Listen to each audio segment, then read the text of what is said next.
Muy buenos días, amadísima Iglesia de Cristo los Geranios, nuevamente con todos los que han puesto su corazón en la búsqueda del Señor. Creo que hemos tenido semanas bendecidas, semanas de dificultades, pero que nos han ayudado a crecer, a desarrollarnos, porque como buen Padre, el Señor nos pone en pruebas y dificultades para que podamos aprender a confiar en Él, a saber que estamos de su mano. Y en esta mañana quisiera que tocáramos un punto bastante importante, que es el saber que Dios es un Dios de oportunidades. ¿A qué me refiero? Pues es muy difícil tratar con seres humanos. A veces se hace imposible las buenas relaciones, porque los hombres generalmente exigimos estándares muy altos y tenemos en nuestro corazón dificultades para poder olvidar las cosas negativas que nos ha pasado o que les ha pasado al resto de personas. Hay ocasiones en las que nos relacionamos con mucha gente que no piensa igual que un cristiano, es lo lógico. Y escuchamos afirmaciones que duelen a nuestro corazón. Por ejemplo, a mí me hacen una, pero no me vuelven a encontrar. Eso implica que no va a permitir otra vez que algo malo le vuelvan a hacer. Otra afirmación, a mí me hacen una, pero nunca jamás otra. O me sorprendió desprevenido, pero ahora va a ver. La mente y el corazón humano llevan tatuados esa debilidad de reaccionar defendiéndonos cuando somos agredidos. Y lo peor, que reaccionamos cuando malentendemos actitudes y creemos que hemos sido agredidos. No me voy a cansar de pensar lo siguiente: qué bueno que Dios no es así como nosotros. Hay ocasiones en que debemos reflexionar seriamente en esa dificultad que tenemos con nuestro prójimo, tanto para hacernos entender como para que nos entiendan y para entenderles lógicamente. Muchas ocasiones debemos reconocer que las exigencias humanas son más arriba de que las que Dios está exigiendo a nosotros. Bien dicen algunos estudiosos que cuando la vida de las personas se mueve alrededor de dar gusto a todo mundo, está garantizado el fracaso de la felicidad. ¿Queremos ser felices? No intentemos dar gusto a todo mundo, no lo vamos a lograr. Sin embargo, nosotros nos encontramos con una diferencia abismal entre el comportamiento humano frente al comportamiento de Jesús, que es nuestro Salvador. Eso es lo que nuestro Señor quiso enseñarnos, a ser como Él. Y en esta mañana vamos a estar profundizando esa actitud de Dios versus la humana. Vamos a orar. Bendito Padre Celestial, te damos las gracias en esta mañana preciosa, Señor, en que tú quieres enseñarnos el carácter tuyo, Señor, para que con amor podamos relacionarnos en este mundo, en esta tierra que tanto te necesita y te necesitamos, Padre amado. Bendecimos tu santo nombre, ayúdanos a seguir tus huellas, Señor, a poner los pies en donde tú pones, Señor, para que podamos ser dignos de ser llamados hijos tuyos. Señor, pongo en esta mañana en tus santas manos la vida y las familias de cada persona que está buscando de ti. Bendecimos tu santo nombre y te damos las gracias en el nombre de Cristo Jesús. Amén. Recordemos que hace unas 2 semanas, me parece, habíamos analizado que Jesús preparó desayuno para sus discípulos. Y esto es increíble, un Dios preparando desayuno para sus discípulos. Lo hizo en el mar de Tiberias. Personalmente lo hizo con sus manitos y les fue a buscar. Como era cerca del amanecer, recién lo reconocieron luego de la pesca milagrosa, porque ya en una ocasión Pedro había constatado que venía del cielo esa pesca milagrosa. En el capítulo 21 de Juan, versos del 15 al 19, encontramos lo siguiente. Cuando hubieron comido,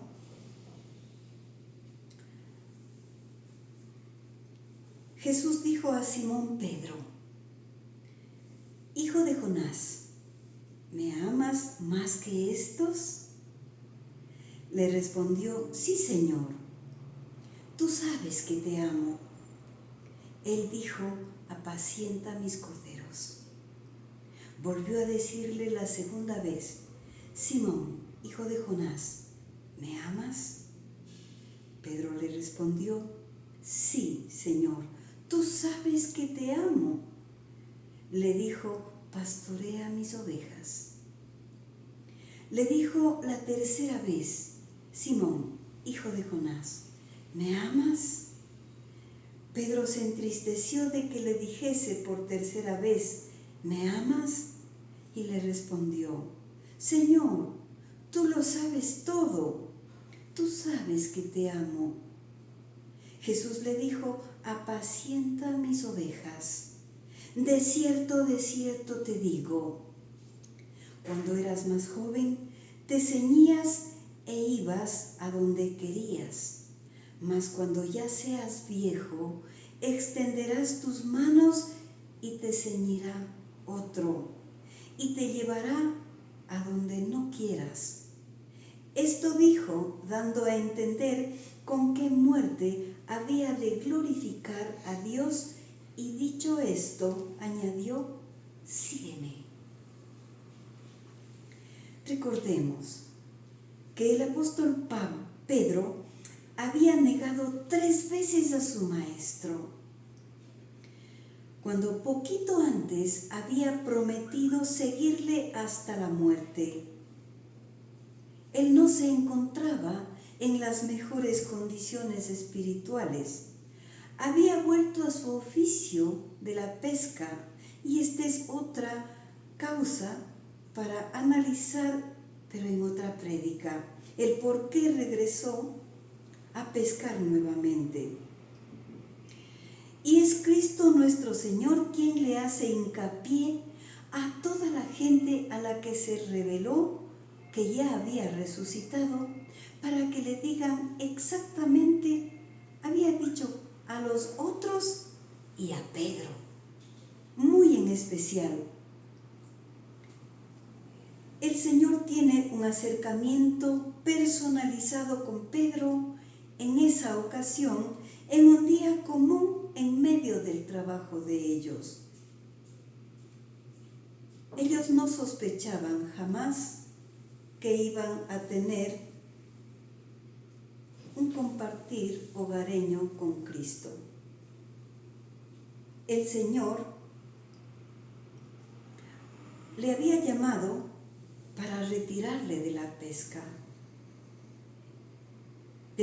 del mar, de la pesca de peces, para hacerlo pescador de hombres.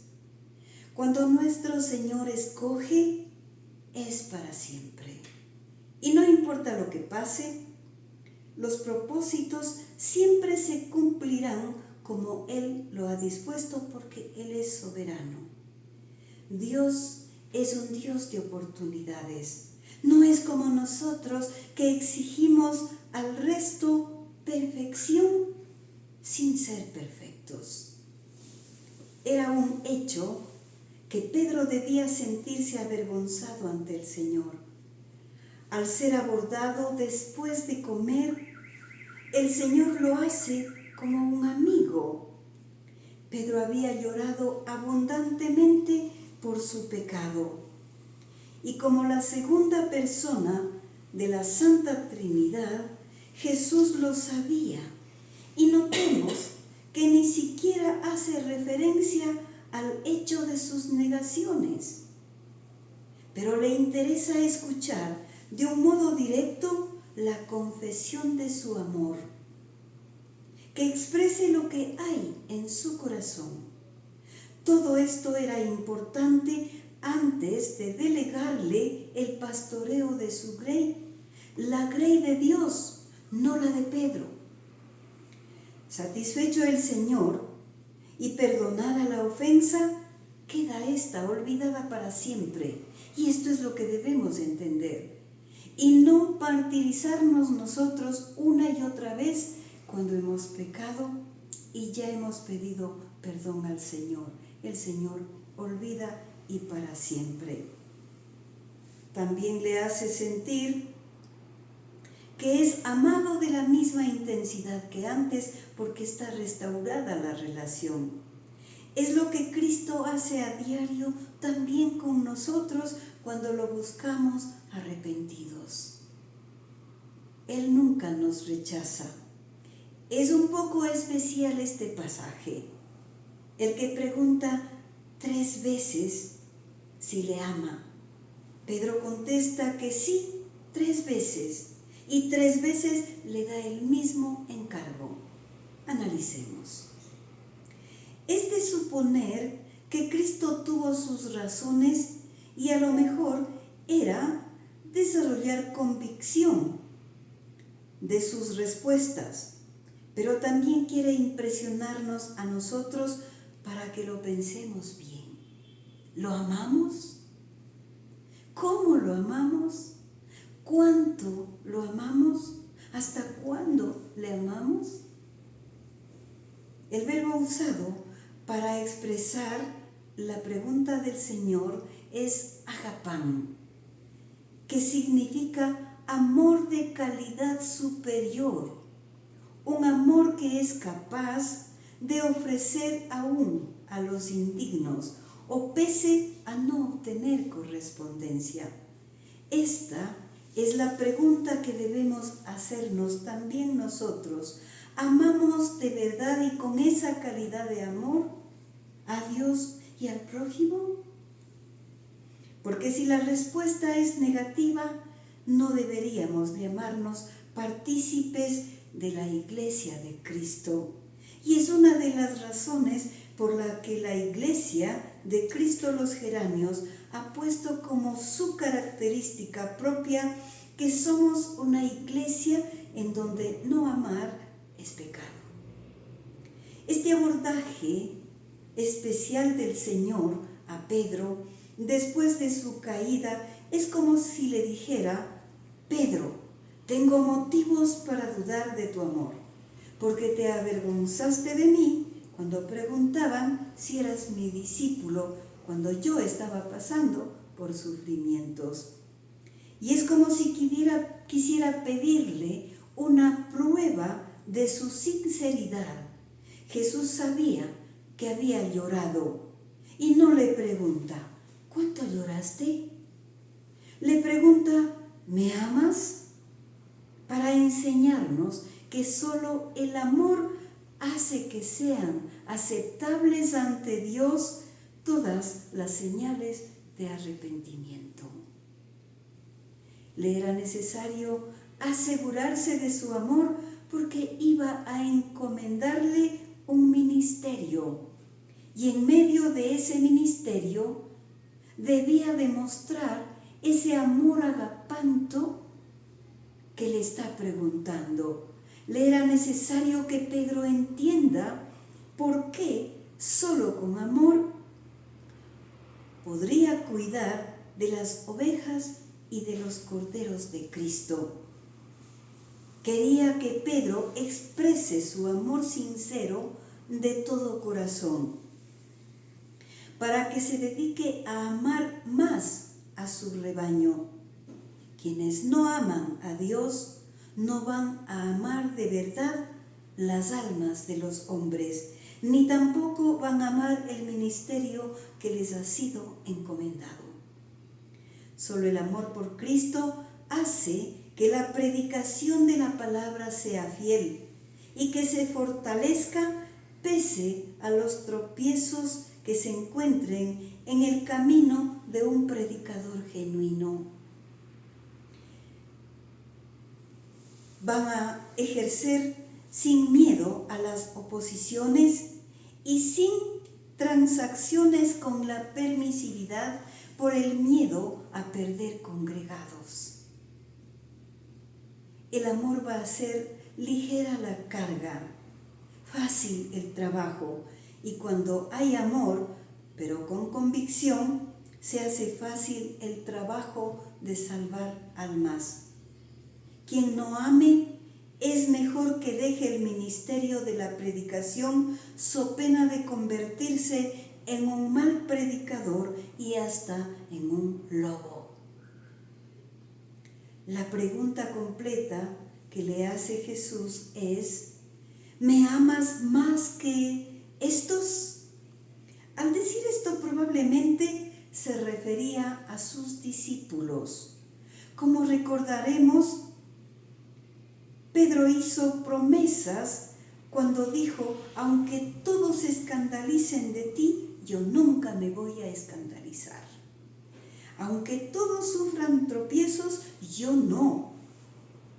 Fue de ese modo que Pedro se consideraba a sí mismo el que amaba mejor y de mucha mejor manera que el resto al Señor. Mucho más que ellos, porque ellos habían huido del lado del Maestro. Pero también notemos que al huir del lado del Maestro, evitaron caer en el peligro de negarle. 3 veces le negó Pedro. 3 veces le pregunta a Jesús si le ama. A Pedro se le esfumó la pretensión de creer amar más que sus compañeros. Sus respuestas ahora eran modestas, demostrando desconfianza en él mismo, y apela a la condición divina de nuestro Señor para que sepa que sí lo ama tiernamente. Y eso es lo que nosotros debemos sembrar en nuestro corazón: aprender a amar de verdad, a amar con sinceridad y no pretender que el ser cristiano nos otorga el privilegio de estar sobre los demás, pues debemos estimar a cada uno de los demás como superiores a nosotros mismos, ya que nosotros sí sabemos el nivel de nuestros pecados, pero en la conciencia del resto no tenemos la capacidad de entrar para constatar lo que ellos son y compararnos con ellos. Eso no lo podemos hacer. Eso solo lo puede hacer Dios. El profesar una y otra vez el amor por el Señor equivale a una manifestación sincera de arrepentimiento. Al recordar la ofensa cometida y que nos pueda provocar vergüenza por afrentar a alguien que amamos. En Pedro, a más de arrepentimiento, se construyó un propósito firme de adherirse a Jesús, como si dijese: Señor, tú conoces mi amor, sabes que no te dejaré otra vez, jamás lo haré. Cristo había orado por Pedro para que su fe se fortalezca. y su fe no se extinguió, pero tampoco se extinguió su amor. Y la fe actúa mediante el amor precisamente. Al apelar a su condición de hijo de Dios, está manifestando que sí sabe cuánto le ama, y hasta cierto punto eso le alegra a Pedro, porque sabe bien que Dios tiene la capacidad de entrar dentro de él y constatar que es sincero. Él conoce todo el contenido del corazón, porque, por ejemplo, para los hipócritas, esto sí que les causa terror, porque saber que Dios conoce lo más oscuro de cada uno no les va a gustar. Es por eso que hasta quieren decir que no hay Dios y cortar esa oportunidad de dar cuentas al Señor. Dios conoce más de nosotros que nosotros mismos. Pedro siente tristeza ante la reiteración de la pregunta y le remueve el corazón al sospechar que a lo mejor Cristo le está insinuando que otra vez puede ser tentado a desconocerlo. Pero esta vez no pelea, porque él también está desconfiando de él y está buscando esa fortaleza en el Señor. 3 veces también Jesús encomienda a Pedro el cuidado de su rebaño. El rebaño, repito, es de Dios y está compuesto de tiernos corderitos que son débiles, que son inmaduros, y también ovejas que tienden a extraviarse y que son incapaces de volver por sí mismas al redil. Es un doble encargo que le hace. ¿Cuál es? El primero, dar pasto, es decir, pastorear, proveer a los corderos y ovejas del suficiente alimento espiritual que es la palabra de Dios, y conducir a las ovejas, guiarles por los parajes más adecuados, no solo para encontrar mejor alimento, sino también para ejercitarse en el caminar por veredas menos ásperas, menos expuestas a peligros de toda clase a los que estamos siendo víctimas. ¿Por qué el Señor le da este delicado encargo a Pedro? La razón probablemente está en la soberanía de Dios y en la decisión divina de restaurarle a Pedro su ministerio pastoral para el que fue llamado. Ante la evidencia de su arrepentimiento, profesando en la declaración de su amor, evidenciando de esa manera que estaba reconciliado ya con el Señor, y el Señor le reconoce como uno más de los 12. Sin embargo, como le conocía a Pedro, sabía de su carácter, le sabía capaz también de gobernar a sus compañeros. Y es por eso que le encomienda esta misión que implica un mayor cuidado y una altísima responsabilidad, porque lo que le encargó a Pedro también encargó a los demás. Le sacó de ser pescadores del mar para ser los pescadores de hombres, pastor de su grey, mediante la edificación de los creyentes. Una vez restaurada su condición de apóstol, ahora le señala a Jesús el privilegio, el honor que tendrá de ser mártir por su causa, que quiere decir también testigo. Y dice: cuando seas viejo extenderás tus manos y te ceñirá otro y te llevará a donde no quieras. A esta predicción le precede: de cierto te digo. Y esto pone el sello de seguridad a lo aseverado, de la misma forma que les anunció que él mismo padecería, del modo que lo haría, que moriría y que resucitaría. De igual manera, el Señor conocía de qué forma padecerían sus seguidores luego de encargarles el cuidado de su rebaño. Esto nos pone también a cada uno frente a la responsabilidad de desarrollar nuestro ministerio sin esperar comodidades, sin esperar honores, sino más bien esperar sufrimiento y persecución. La muerte violenta, precedida de torturas, ha sido una de las formas habituales de muerte de los seguidores del Evangelio de Cristo, y no solo en el comienzo del cristianismo. Hoy también se constata la misma circunstancia en países totalitarios opuestos a Dios. Pero es un gran honor y una gracia especial. El que se viste de Cristo ha dejado la vestidura de pecador.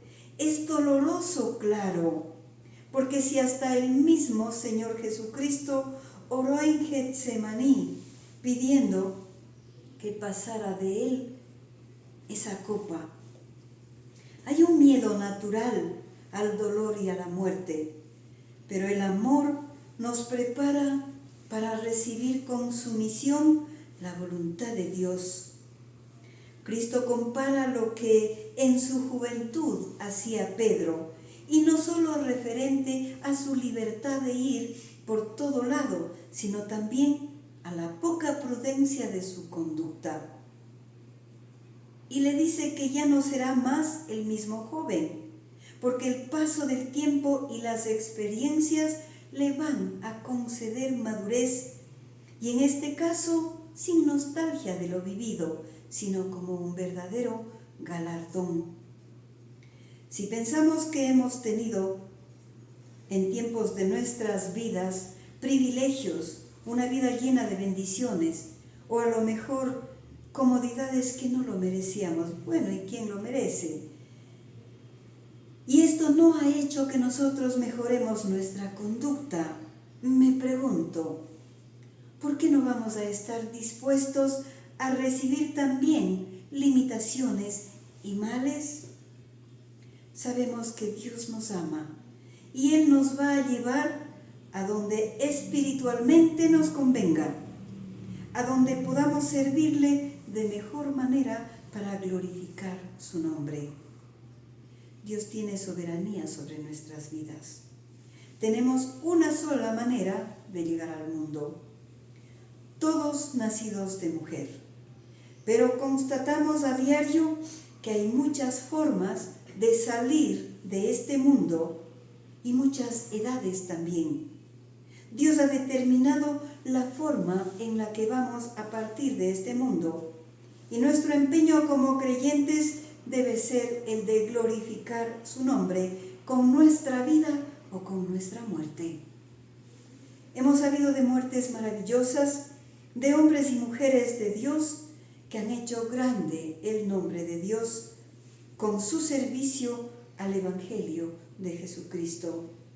Es allí cuando entendemos que la gracia de Dios nos capacita para morir por Él.